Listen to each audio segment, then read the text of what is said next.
There are two weeds in your lawn right now that are quietly laughing at everything you've tried. And I mean everything. You've sprayed them. You've pulled them. You've probably dumped an entire jug of some big box store weed killer straight on top of them, watched them wilt for 2 days, and then watched them come back even thicker 3 weeks later. If that sounds familiar, I need you to listen closely, because you're not bad at this. You've just been fighting the wrong war. Creeping Charlie and Nutsedge are not normal weeds. They don't play by normal weed rules. And if you treat them like a dandelion or a patch of crabgrass, you will lose every single time. Today I'm going to show you exactly why these two survive when nothing else does, and the exact method, in the exact order, that actually kills them for good. And stick around for the nutsedge section, because there's one mistake almost everyone makes with it that doesn't just fail to kill it, it actually multiplies it. You could make this weed worse by trying to get rid of it, and I'll show you exactly how that happens and how to avoid it. Before we get into it, tell me in the comments which one you're dealing with. Creeping Charlie, Nutsedge, or the unlucky combo of both. And drop how long you've been fighting it, because some of you have been at this for years without knowing why nothing's worked. I read every comment. And if you want lawn advice built on how these plants actually function instead of whatever's trending, subscribe, because that's the whole point of this channel. Here's the one thing you need to understand before anything else, because once this clicks, everything else in this video makes sense. Both of these weeds survive because they don't rely on their seeds to spread. Most weeds you kill by attacking the top growth and starving the seed bank. Creeping Charlie and Nutsedge don't care about that plan at all. Creeping Charlie spreads through long trailing stems called stolons that root themselves into the soil at every leaf node, basically cloning itself sideways across your lawn. Nutsedge is even sneakier. It spreads through underground tubers, little starchy nutlets buried inches below the surface, completely out of reach of anything you spray on the leaves. So when you pull either of these weeds by hand, or mow them down, or hit them with a generic weed spray, you're only ever removing the part you can see. The real plant, the part that's actually keeping it alive, is sitting safely underground or crawling along under your grass, completely untouched. That's the whole secret to why these two survive when everything else in your yard dies on contact. You've been fighting the leaves. You need to be fighting the root system, and that changes everything about how you approach this. Let's start with Creeping Charlie, because it's the one people misdiagnose the most. Step 1. Actually identify what you're dealing with, because this is where most people go wrong before they even start treating anything. Creeping Charlie, also called ground ivy, has round to kidney-shaped scalloped leaves, a square stem if you look closely, which is your dead giveaway since it's part of the mint family, and small purple funnel-shaped flowers in spring. It smells minty when you crush it. If you've been calling it clover or some random broadleaf weed and treating it with a clover product, that's likely job 1, misdiagnosis, and it's why nothing's worked. You cannot kill what you're not actually targeting. So before you buy a single product, get down on your knees, crush a leaf, and confirm what you're actually fighting. Step 2, and this is the part nobody explains properly, timing your Creeping Charlie treatment around the plant's own biology instead of your calendar. Creeping Charlie is toughest to kill in spring and early summer when it's flowering and pushing energy upward into growth. But in fall, as temperatures drop, the plant does something it can't help doing. It reverses direction and starts pulling energy and sugars back down into its root system to survive winter. And here's why that matters so much. A broadleaf herbicide containing triclopyr, which is the ingredient that actually works on Creeping Charlie when nothing else does, gets absorbed through the leaf and travels wherever the plant's internal sugars are moving. Spray it in spring while the plant is pushing energy up and out into new growth, and the herbicide mostly just burns the leaves you can see while the root system underground shrugs it off and sends up new stolons a few weeks later. Spray that exact same product in fall, right as the plant is hauling everything down into the roots for winter. And the herbicide rides along for the trip straight into the root system, killing the plant from below instead of just scorching the top. Same weed, same product, completely different result, all because of when you pulled the trigger. This is the single biggest reason people spray Creeping Charlie all spring and summer and watch it laugh them off every single year. And here's the mistake that ruins step 2 before it even starts. Do not mow right before you spray. I know it feels tidy to mow the lawn, get everything looking neat, and then spray your weed killer on a fresh cut. But mowing right before treatment removes leaf surface area. And leaf surface area is exactly what the herbicide needs to land on and get absorbed. Less leaf, less absorption, weaker kill. The correct order is spray first, onto full, untouched leaf growth, wait several days, typically what the product label tells you, and only then go back to mowing.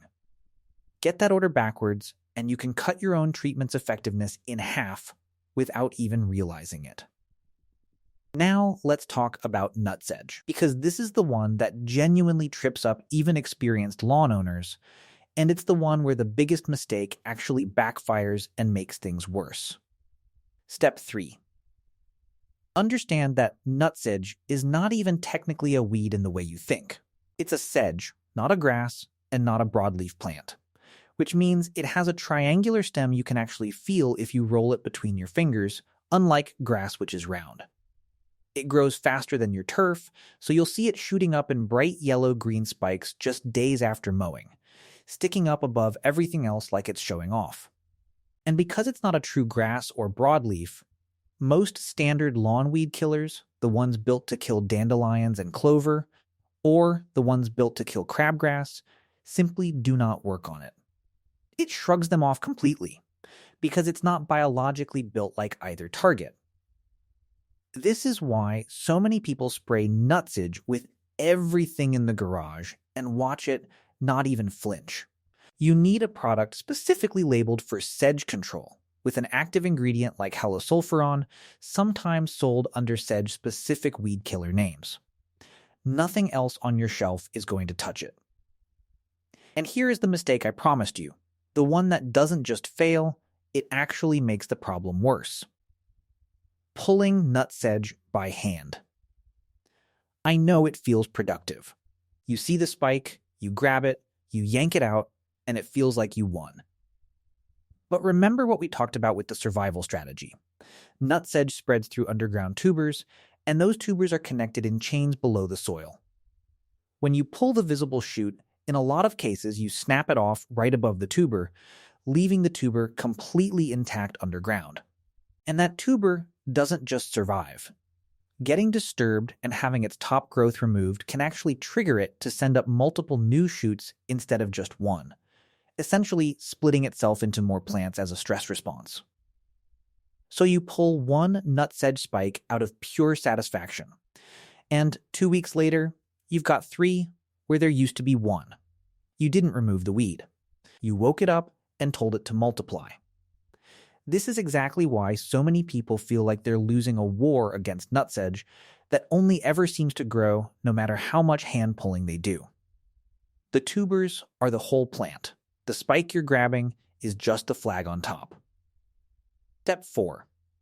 Treat Nutsedge with a sedge-specific herbicide during active growth, typically summer into early fall, when the plant is putting up new shoots and actively photosynthesizing, because that's when it's pulling nutrients down to build new tubers for next year, and that's your window to intercept that flow with the herbicide instead. One application rarely finishes the job completely, because a single plant can be connected to dozens of tubers stacked at different depths and different maturity levels underground, some of which weren't even active or connected to the surface when you sprayed. Most sedge control programs need a repeat application several weeks later to catch the tubers that were dormant the first time around and have since sent up their own new growth. This is not a one-and-done fix, and anyone who tells you it is hasn't actually dealt with an established patch. Patience here isn't optional, it's the whole method. Before we get into the final piece, I want to be straight with you about something, because it matters to me. I dig through the actual research on how these products interact with plant biology before I put anything in front of you. Because the internet is absolutely flooded with lawn advice that sounds confident and is just wrong. Or worse, advice that actively makes your weed problem spread. Like the hand-pulling mistake we just covered. I'd rather hand you the accurate, slightly less exciting version of this than a viral trick that backfires in your own yard. If that's useful to you and you want to help keep this channel going, there's a QR code on screen right now. No pressure at all. Only if this has actually helped you. And if you want the deeper version of everything I know about weed biology and timing, built from years of digging through this stuff so you don't have to, that full library lives at backyardverdict.com. Go check it out if this is helping. Step 5. The one that actually determines whether either of these weeds comes back next year, even after a successful kill. Fix the condition that let them move in the first place. This is the part almost every weed video skips, and it's the reason people win the battle and then lose the war a year later. Creeping Charlie thrives specifically in shady, damp, compacted areas where your turf is already struggling to grow thick. It's not really invading a healthy lawn so much as it's filling a vacancy your grass left open.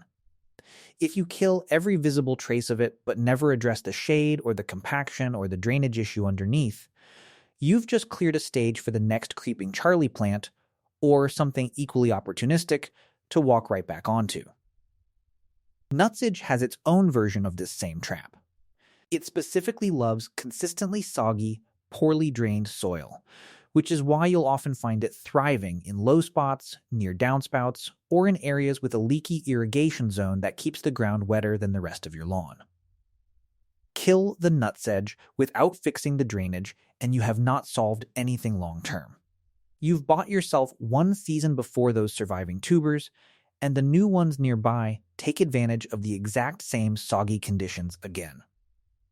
So after you treat, the real long-term fix is thickening your turf through overseeding in bare or shady spots, correcting drainage where water is pooling, and if compaction is the underlying issue. Aerating your soil so your grass can actually outcompete anything trying to move back in. A thick, healthy lawn is genuinely the best long-term weed prevention that exists, because it simply leaves no open real estate for either of these to exploit. Step 6. And this is the step people skip because it feels like extra work after they think they've already won. Monitor and spot treat for the following several weeks, not just the following few days. Because of how both these weeds spread underground, through stolons for Creeping Charlie and tubers for Nutsedge, a treatment that looks completely successful after a week can still have viable material below the surface that sends up new growth later. Walk your lawn every week or two after treatment, specifically looking for any new shoots in the areas you treated.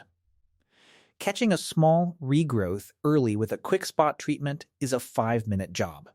Letting it sit unnoticed for another full growing season means you're starting this entire process over again from a bigger, more established patch. The people who actually get rid of these weeds for good aren't the ones who found some miracle product. They're the ones who followed up. Before we get to the wrap-up, I need to burn down 2 myths, because I guarantee at least one of you has tried these and wondered why they didn't work. Vinegar and boiling water. Both of these get passed around online as some kind of natural miracle cure for stubborn weeds, and both of them completely fail against Creeping Charlie and Nutsedge for the exact same reason we've been talking about this entire video. They're contact treatments. They burn whatever the liquid physically touches, which means they scorch the leaf you poured them on and do absolutely nothing to the stolon crawling under the soil or the tuber sitting inches below the surface. You'll watch the leaf go brown and crispy within a day, feel like you won, and then watch new growth push up from the exact same root system a week or two later, completely unbothered. Worse, vinegar and boiling water don't discriminate at all. They'll just as easily kill the healthy grass surrounding the weed, so you can end up trading one small weed patch for a larger bare patch that then becomes the perfect open invitation for the weed to spread right back into. These tricks look satisfying on camera because the visible reaction is instant. But instant and effective are not the same thing, And with these two weeds specifically, instant almost always means you only got the part that was never going to kill the plant anyway. Now, a quick but important note on timing your application around weather, because this is a small detail that quietly wrecks a lot of otherwise correct treatments.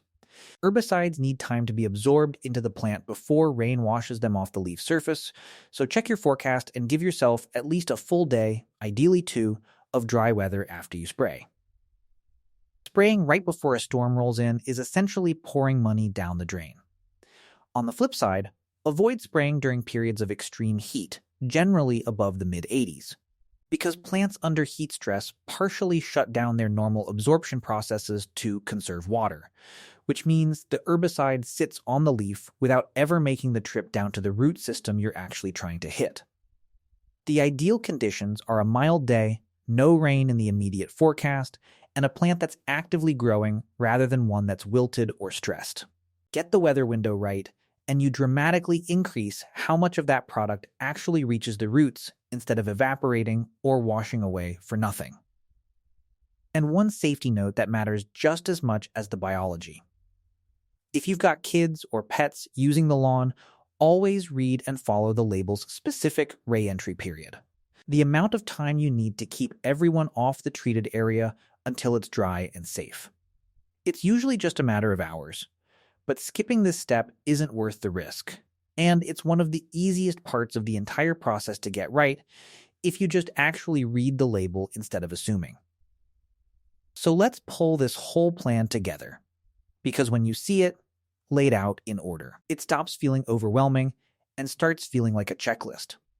For Creeping Charlie, you correctly identify it instead of guessing, you time your triclopyr application to fall when the plant is pulling energy down into its roots instead of spring when it's pushing growth up and out, and you spray before mowing, not after, so the leaf surface is there to actually absorb the product. For Nutsedge, you stop hand pulling immediately, because that's not weeding, that's multiplying. You use a sedge-specific herbicide during active summer growth, and you commit to a second follow-up application instead of expecting one shot to finish the job. And underneath both of those, you fix the actual condition, the shade, the compaction, the poor drainage that invited these weeds in to begin with. Then you follow up for weeks afterward instead of walking away the moment things look clean. And here's the real truth buried underneath all of this. These two weeds don't win because they're unbeatable. They win because almost everyone fights them the same way they'd fight a dandelion, attacking the leaf and ignoring the root system underneath, whether that's a stolon crawling under the soil surface or a tuber sitting safely below it. The moment you understand that these plants are built to survive exactly that kind of surface-level attack, the whole fight changes. You stop chasing symptoms and start actually removing the source. That's the entire difference between someone who's been battling Creeping Charlie for 3 summers straight and someone who kills it in one fall season and never sees it again. So now I want to hear from you.